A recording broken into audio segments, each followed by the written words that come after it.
जिन्होंने गलती की है, उस बच्चे को मारा है जय श्री राम लिखने पे, उसको सख्त से सख्त उसके ऊपर कार्रवाई करें और इतने डंडे मारे कि बिल्कुल एकदम उसको ऐसा कर दे। मेरे बाबा जी के यहाँ होते ना, इसको भी अकल ठिकाने। अगर यही कांग्रेस की राज होती वहां पे तो हो सकता है लड़का को जान से मार दिया गया होता उसी स्कूल में। समझ में आई? क्या कहेंगे सर, जो है हिंदू ने, अगर हिंदू के बच्चे ने जय श्री राम बोर्ड पर लिख दिया तो उसे मारा गया और अस्पताल पहुंचा दिया गया। देखिए, मैं आपसे वही बताने की कोशिश कर रहा हूं कि अगर कोई मुस्लिम बच्चा वहाँ पर अल्लाह अकबर लिखता तो उस मुस्लिम से कुछ नहीं कहता, क्योंकि उनके दिमाग में ये भरा गया है कि बच्चा ये जो मुस्लिम जो हिंदू हैं ये काफिर हैं, गजवाए हिंद हमें करना है, ये उस मानसिकता से चल रहे हैं। अगर छोटा बच्चा, यार कितना छोटा बच्चा है भैया, उसे कुछ पता नहीं है, दुनियादारी के बारे में पता नहीं है। जैसे मेरी बेटी है, वो हर हर मोदी करती है, ठीक है, जय श्री राम करती है, हमने उसे सिखाया है बोलना, तो उसके माँ बाप ने उसको सिखाया बेटा करना, तो उसने लिख दिया, सनातन परंपरा उसकी बाहर निकल के आ रही है, तो वो उससे चिढ़ गया, क्योंकि ये लोग जिहादी हैं, इनकी मानसिकता जिहादी है। जितने भी मुस्लिम स्कॉलर्स हैं, जितने भी मुस्लिम मौलाना हैं, ये सिर्फ जिहादी मानसिकता के साथ इस पृथ्वी पे हिंदुस्तान में काम कर रहे हैं, भारत में काम कर रहे हैं। तो इसी के तहत उसने किया है। और आपको जान के हैरानी होगी, मुस्लिम इंजीनियर बन रहे हैं, जाके क्या कर रहे हैं, प्लेन मार रहे हैं, किसमें, बिल्डिंग में मार रहे हैं। ये ऊपर तबके पे बच्चे लोग इनको लेके जा रहे हैं ताकि वहाँ भी जिहाद फैला सकें। तो ये इनकी मानसिकता जिहादी मानसिकता, उसी के तहत उसने उस बच्चे को पे हाथ उठाया है जी। कांग्रेस पार्टी की जो है राहुल गांधी ने अभी तक कोई ट्वीट नहीं किया, ना कोई जवाब दिया, जबकि मुजफ्फरनगर की घटना को लेकर तुरंत जो है बोल पड़े थे। देखिए, हमारी जो पार्टी है वो हिंदू मुस्लिम सबको साथ लेकर चलती है। और जैसे कि ये बता रहे थे कि उनके दिमाग में जज्बा है, मैं कहता हूँ कि देश का जितना भी पढ़ा लिखा तबका मुस्लिम समाज। प्रधानमंत्री पर मत जाइए, पहले राहुल गांधी का बताइए, राहुल गांधी ने अभी तक ट्वीट क्यों नहीं किया? देखिए, ये इस पे ऐसी छोटी लाल चौक पहुंच जाते हैं जो है झंडा फहराने के लिए, लेकिन जम्मू कश्मीर दिखाई नहीं दिया, जबकि जम्मू कश्मीर का ही मामला है। देखिए, जम्मू कश्मीर का मामला हो चाहे किसी का मामला हो, अगर पार्टी ने कोई आधिकारिक बयान नहीं दिया तो उसमें हमारी पार्टी की कोई रूपरेखा होगी, इस बारे में मुझे कोई जानकारी है नहीं। पार्टी की अगर नहीं कोई है तो वो आ जाएगी कि अगर कोई ट्वीट आना है। जेएनयू में कुछ होता है तुरंत ट्वीट कर जाते हैं राहुल गांधी। देखिए, जो जवाहरलाल नेहरू एक विश्व स्तरीय शिक्षा संस्थान है, जिसकी दूर दूर तक बहुत विख्यात शिक्षा संस्थान है। तो उसकी बात से ही हमारे देश में ऐसे युवा निकले हैं जो देश को, राष्ट्र को अग्रणी की दिशा में ले जा रहे हैं। जय श्री राम लिख दिया, दिक्कत है या नहीं? जय श्री राम के नाम से दिक्कत क्यों हो गई? देखिए, राम लिखने की जरूरत ही क्या है, ऐसे कि बताइए। राम लिखना है तो मंदिरों में लिखा जाएगा, जहाँ पूजा करनी चाहिए वहाँ लिखा जाए, सार्वजनिक रूप से अगर जय श्री राम लिख रहे। ये तो वही बात कर रहे हैं कि कांग्रेस, एक मिनट, ये तो वही बात कर रहे हैं, कांग्रेस के एक प्रवक्ता ने बोला, मंत्री ने बोला कि हमारे यात्री चांद पे उतर गए। इनको लग रहा है किसी बड़े आदमी ने, छोटे से बच्चे ने लिखा है भाई साहब। अब उनको कह रहे हैं कि वो बच्चा क्या सोच के लिखेगा? छोटे से बच्चे से पूछ के बोलोगे भी जय श्री राम यानी लिखना? छोटा सा बच्चा है, इनको जानकारी नहीं है। ये कांग्रेसी सारे ऐसे ही है, वो कह रहे हैं कि चांद पे हमारे यात्री उतर चुके हैं, उन्हें कुछ भी नहीं पता। तो इनको भी नहीं पता कि छोटे बच्चे ने लिखा, बड़े ने लिखा है, कोई जानकारी नहीं। आपने 3 बार पूछा कि बताइए उन्होंने ट्वीट क्यों नहीं किया, एक बार जवाब नहीं दे पाए। क्यों? क्योंकि यहाँ पर मानसिकता क्या है कि अगर मणिपुर में कुछ होगा तो सीधे नो मोशन वाले संसद में उसी में बोलेंगे, वो तरक्की पर बात ही नहीं करेंगे, क्योंकि मुद्दा लेके आना है। और जिहादी मानसिकता है, इसलिए ट्वीट नहीं किया गया। अगर वहां किसी हिंदू बच्चे, मुस्लिम बच्चे के साथ ऐसा होता तो 2 मिनट में कर देते। देखिए, मुसलमानों की आस्था संविधान में है, लेकिन कुछ की नहीं है। कुछ जो हमारे देश में एक हिंदू समाज है वो हिंदू करता है, तो बताइए वो बेचारे उनको उकसाने का काम जो कर रहे हैं हिंदू, ये अपना वर्चस्व क्यों प्रदर्शित करना चाहते हैं? जबकि मुसलमानों ने इस प्रकार कभी कोई ऐसा कार्य नहीं किया है कि वो जो है अपना वर्चस्व दिखाने की कोशिश करें। उन्होंने हमेशा संविधान को साथ लेके चले हैं और संविधान में उनकी कानून व्यवस्था में उनकी विश्वास है।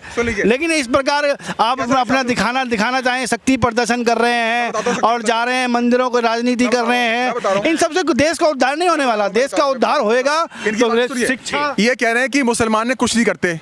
8 दिसंबर 1989 को मोहम्मद मुफ्ती सैयद को क्या बनाया था? गृह मंत्री बनाया था। 18 दिन के अंदर वहाँ कश्मीर क्या हो गया? हत्याकांड, बलात्कार, लूट खसोट, और सबको वहाँ से निकाल दिया। कैसे निकाल दिया? कैसे? इनको जानकारी नहीं किया। उसके बाद पूरी दुनिया में, पूरे हिंदुस्तान के अंदर तीसरे नंबर की ज़मीन किसके पास है? वक्फ बोर्ड के पास है। उसके बाद इनसे पूछिए कि जो मुझे जो क्या कहते हैं, राजस्थान में जो केसेस हो रहे हैं उसके बारे में क्यों नहीं बोलते हैं? क्योंकि तुष्टीकरण की राजनीति ये लोग करते हैं। ये मुद्दे पर बात करेंगे ही नहीं।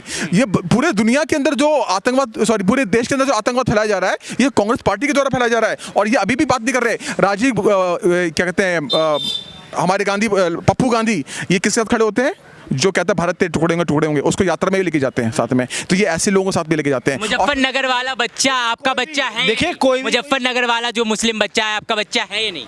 देखिए, इस देश के सभी बच्चे अपने बच्चे हैं। तो फिर ये जम्मू कश्मीर कठुआ का बच्चा आपका बच्चा क्यों नहीं? राष्ट्र के बच्चे हैं। कठुआ भी अगर हमारे राष्ट्र की सीमा में है तो वो भी हमारे देश का ही होनहार बच्चा है।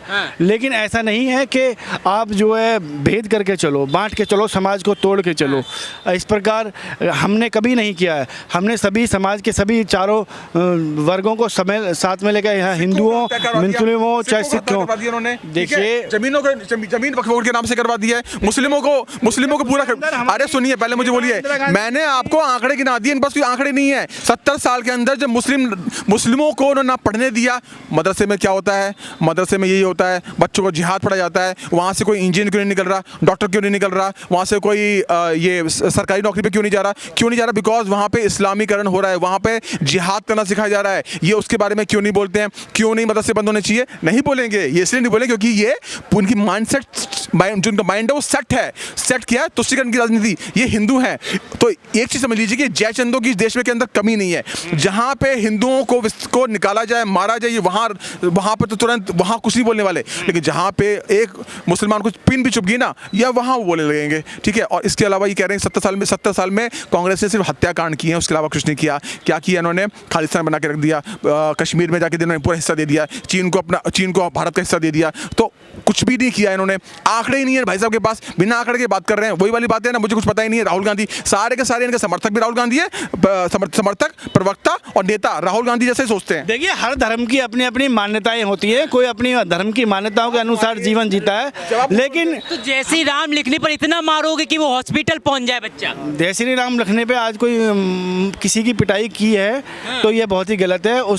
इस पे जांच होनी चाहिए और दूध का दूध, पानी का पानी होना चाहिए। अच्छा, उसमें दूध का दूध, पानी का पानी होगा? वो क्रिमिनल है बच्चा, उसमें दूध का दूध, पानी का पानी क्या होगा? अगर किसी बच्चे ने जय श्री राम लिख दिया है, आपको पसंद नहीं आ रहा है, आप उसे समझा दो भैया जय श्री राम मत लिखो यहाँ पर, ये बात समझ आती है। मारना पीटना बिल्कुल भी नहीं है, क्योंकि मैं जानता हूँ अगर उसे जय श्री राम लिखा है तो हो सकता है बाकी जो मुस्लिम बच्चे उसको पीटे ना। अच्छा, आप भी बच्चे रहे होंगे, स्कूल में पिटे हैं, डांट खाइए, मुर्गा बने होंगे। अरे भैया, हम एक बात बताइए, हमारे उससे क्या मतलब? अगर कोई किसी प्रकार की घटना हुई है तो सीधी टीचर आपको क्या डांटता था, मारता था? हमारे टीचर ने हमें कभी नहीं वैसा मारा है, ना कभी उन्होंने हमसे भेदभाव किया है, ना उन्होंने हिंदू मुस्लिम किया। उन्होंने सिर्फ मुझे एक शिक्षक और एक शिष्य के रूप में देखा है और मैंने सिर्फ उनको गुरु के रूप में देखा है। इसमें किसी प्रकार की कोई लाग लपेट नहीं होनी चाहिए। लेकिन मामला वहाँ फंसता है जब आप अपनी हित साधने के लिए उस पर राजनीतिक दृष्टि डाल देते हो या कुछ। इतना मारेगा टीचर की जो बच्चा हॉस्पिटल पहुंच जाए? देखिए, टीचर ने मारा है, हिंदूवादी नारा लिख दिया। कोई जो है बीजेपी का नारा तो नहीं है, हिंदूवादी नारा है ना, लिखा है तो उस पर अपने प्रभु का नाम नहीं ले सकता बच्चा। टीचर की गलत आदत थी, क्यों मारा? वहाँ क्या अल्लाह लिखता है? क्या लिखता है? ठीक है, जिस विचारधारे का लड़का था उसी विचारधारे में उसने गया। आज उसको हिम्मत मिली कि मैं जय श्री राम बोल सकता हूँ या लिख सकता हूँ। किस लिए? अगर यही कांग्रेस की राज होती वहाँ पे तो हो सकता है लड़का को जान से मार दिया गया होता उसी स्कूल में। समझ में आई? इस चीज के लिए हम पूरी तरह से, मैं चाहता हूं कि जिन्होंने गलती की है, उस बच्चे को मारा है जय श्री राम लिखने पे, उसको सख्त से सख्त उसके ऊपर कार्रवाई करें और इतने डंडे मारे कि बिल्कुल एकदम उसको ऐसा कर दे। मेरे बाबा जी के यहाँ होते ना, इसको भी अकल ठिकाने लगा देते। ये आदित्यनाथ क्या होता तो। राहुल गांधी क्यों नहीं बोल रहे अभी तक? चुप है। मुजफ्फरनगर वाले बच्चे में तुरंत बोल बैठे। ये नहीं बोलेंगे क्योंकि वहाँ क्या नाम है उनका, वहाँ कांग्रेसी राज था ना पहले, अब वहाँ है नहीं उनका सिस्टम। क्या भाई मेरी बात खुल जाएगी?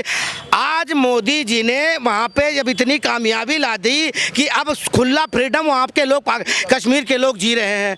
आज इस बच्चे की हिम्मत हुई कि मैं जय श्री राम अपने स्कूल में बोल सकता हूँ। ठीक है, उसका हिम्मत था, उसने बोला। तुम टीचर थे, पढ़े लिखे, समझदार थे। मैं तो कह रहा हूँ कि ये पढ़े लिख के भी तुम क्या स्कूल में जिहाद कर रहे थे क्या? बताओ। तुमको समझना चाहिए कि वो अपने बच्चे ने अगर बोला, हिंदू धर्म का लड़का है, बोला है तो उसे मारना चाहिए? बिल्कुल नहीं मारना चाहिए। तुम उससे क्या बुलवाना चाहते थे? क्या बुलवाना चाहते थे? ये क्या बुलवाना चाहते थे? किस विचारधारा के लोग हैं? क्या वो बोल देता जय श्री राम हिंदू था तो बोला उसने?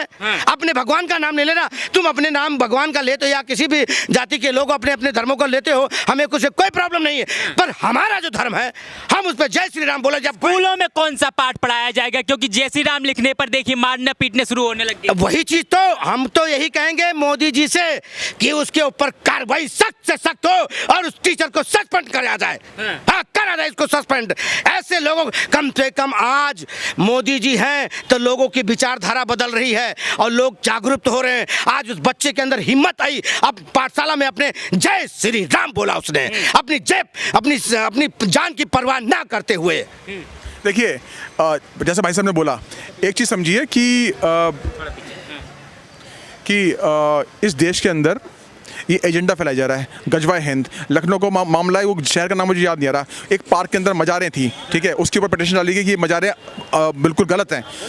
जो कोर्ट के अंदर टाइपराइटर जो डेट देता है, तारीख देता है, वो मुस्लिम था, उसको तारीख दी गई 20 या 21 तारीख, उसने वो तारीख पे वो चढ़ाया नहीं जिस दिन सुनवाई होने वाली थी। तो ये अपने एजेंडे के तौर पे काम कर रहे हैं, आप समझ रहे हैं ना। जितने मुस्लिम लोग हैं वो एजेंडे के तौर पे काम कर रहे हैं गजवाए हिंद लाने के लिए। गजवाए हिंद के अलावा कुछ नहीं, चाहे वो एक टीचर हो, चाहे मुस्लिम हो या सरकारी अफसर हो। आप ये चीज़ समझिए कि ये एक बहुत ही विकृत मानसिकता के लोग हैं जो छोटे से बच्चे को इतना मारते हैं जय श्री राम लिखने पे। अगर वो अल्लाह ऊपर लिखता था, वाह सुभान अल्लाह, और कितनी वहाँ पर उसको शाबाशी देता। तो ये चीज़ समझिए, ये विकृत पूरी विकृत मानसिकता के साथ ताकतों को कमज़ोर करने का कार्य कांग्रेस ने जितना बेहतर तरीके से किया है, शायद उतना तो नरेंद्र मोदी की सरकार में भी नहीं हुआ है। लेकिन जहाँ तक हिंदू मुस्लिम भाईचारे की बात है, उसके प्रति मैं बिल्कुल तटस्थ हूँ और हिंदू मुस्लिम भाईचारा हमेशा बना रहेगा। इस देश को आगे ले जाने के लिए हिंदू और चारा है, तुम चरो हमें, आओ चरो हमें, तुम भाई हो हमारा, तुम हमें चरो। ये भाईचारा बिल्कुल नहीं चलेगा। हिंदू मुस्लिम सिख ईसाई, मुस्लिम हटाओ, सारे हमारे भाई, ये चीज़ समझ लीजिएगा। किसी भी कीमत पर हम चरेंगे नहीं, क्योंकि तुमने हमें सिर्फ मोहब्बत की दुकान के नाम पे गंगा जमुना तहजीब कहते हैं ना, गंगा भी हमारी, जमुना भी हमारी, तुम्हारा क्या है? तो किसी भी कीमत बर्दाश्त नहीं किया जाएगा, समझ लीजिए आप इस बात का। देखिए ये जहर घोलने का काम कर रहे हैं, जहर घोल रहे हैं। ये बिल्कुल एक राहुल गांधी ने बोला गलत है क्या? एक किसी विशेष संप्रदाय विशेष को और ज्यादा जहरीला बनाने का काम कर रहे हैं। इस प्रकार की मानसिकता नहीं होनी चाहिए। आपसी दुकान किसने खोली? नफरत की दुकान कांग्रेस ने खोली। आज भी कांग्रेस प्रवक्ता पवन बखेड़ा ने, जो हमेशा खड़ा करते रहते हैं, क्या नारा दिया है? मोदी तेरी खबर खुदेगी, मर जा मोदी, ये नारे लगाते हैं। मोदी कहता है मत जा मोदी, और ये लोग कहते हैं मोहब्बत की दुकान। अरे भैया, मेवात में एक भी मुसलमान की हत्या नहीं हुई 31 तारीख को, सारे हिंदू क्यों मरे? 120 गाड़ी हिंदुओं की ही क्यों जली? टारगेटेड किलिंग क्यों हुई? ये भाईचारे की बात करें, हम मान रहे हैं, लेकिन हिंदुओं को चारा बनाना बंद करो ना। अफगानिस्तान में एक भी हिंदू जिंदा नहीं बचा। वहाँ गजवाए क्या कहते हैं, वहाँ पे इस्लामिक आतंकवाद देखा आपने? वहाँ पे एक सिख नहीं जिंदा छोड़ा इन्होंने। 5 लाख लोग रहते थे वहाँ पे, बिजनेस पे कब्जा था, काबुल राजधानी थी। पाकिस्तान में देखो 2% हिंदू सिख ईसाई बच्चे हैं, 2 भी क्या, अब 1% बच्चे हैं। और उसके अलावा अब बांग्लादेश में हालत देख लो, और भारत में भी एक गजवाए हिंद का नारा दे रहे हैं, और इन्हें भाईचारा लग रहा है। वो कसाई हैं, उन्हें औकात में रखना जरूरी है। भय बिन होई ना प्रीति, राम राज्य उन पे लागू करो, योगी वाला उनको ठोको नीति उन पे लागू करो और उनको औकात में लाओ। मेवात में देख नहीं रहे क्या बुरा हाल कर रखा है? आपकी पूजा पद्धति ख़त्म हो जाएगी, आपकी संस्कृति ख़त्म हो जाएगी। ये अगर लेके आ गए अपना शरिया कानून, तो ये सब कुछ समाप्त कर देंगे। बच्चों को पढ़ने नहीं देंगे, महिलाओं को पढ़ने नहीं देंगे। तुम्हारा ये जो चांद पे जाने वाला जो हमने सपना पूरा किया है ना, ये झंडे पे ही चांद रहने देंगे। तो इस्लामिक आतंकवादियों से बचो।